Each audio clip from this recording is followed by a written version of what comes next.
हर रात दरवाजे के नीचे खत आता है और हर रात कोई मुझे देख रहा होता है। कौन है वो जो साए की तरह मेरे साथ है? संध्या को पिछले 1 हफ्ते से हर रात उसके दरवाजे के नीचे से एक खत मिल रहा था। किसी अनजान हाथ से लिखा गया, बिना नाम का। सिर्फ एक ही लाइन होती थी, मैं तुम्हें देख रहा हूँ संध्या। संध्या एक अकेली लड़की थी जो अपने दादी के गांव में हाल ही में शिफ्ट हुई थी। गांव में लोग एक पुरानी हवेली की बातें करते थे, कहते थे वहां आत्माएं रहती हैं। लेकिन वही हवेली अब संध्या का घर बन चुकी थी। रात को संध्या को छत से चलने की आवाजें आती, कभी खिड़की अपने आप खुल जाती, कभी दरवाजा, लेकिन हर बार देखने पर कुछ नहीं होता।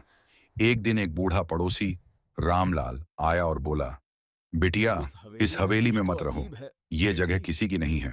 यहाँ किसी का साया है जो हर 10 साल में लौटता है।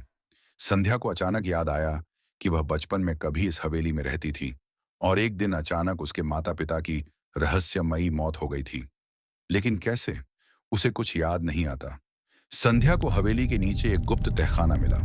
वहां दीवारों पर पुरानी तस्वीरें थीं जिनमें वह खुद थी, लेकिन एक तस्वीर में उसके पीछे कोई काला साया खड़ा था और वह तस्वीर आज की थी। एक रात दीवार पर खून से लिखा दिखा, अंशुमान लौट आया है। अंशुमान, ये नाम बहुत जाना पहचाना लग रहा था, लेकिन वो याद नहीं कर पा रही थी। सुबह संध्या ने देखा, रामलाल की लाश उसके दरवाजे पर पड़ी थी। पास ही वही खत पड़ा था, जो बीच में आता है वो जिंदा नहीं बचता। अगली बारी तुम्हारी है संध्या। अंशुमन। एक पुरानी डायरी मिली, उसकी माँ की। उसमें लिखा था कि संध्या का एक जुड़वा भाई था आयुष्मान, लेकिन वह बचपन में ही मर गया था। संध्या ने तहखाने में जाकर उस साये का सामना किया, लेकिन जैसे ही वह पास गई, वह साया बदलने लगा और उसका चेहरा संध्या जैसा हो गया।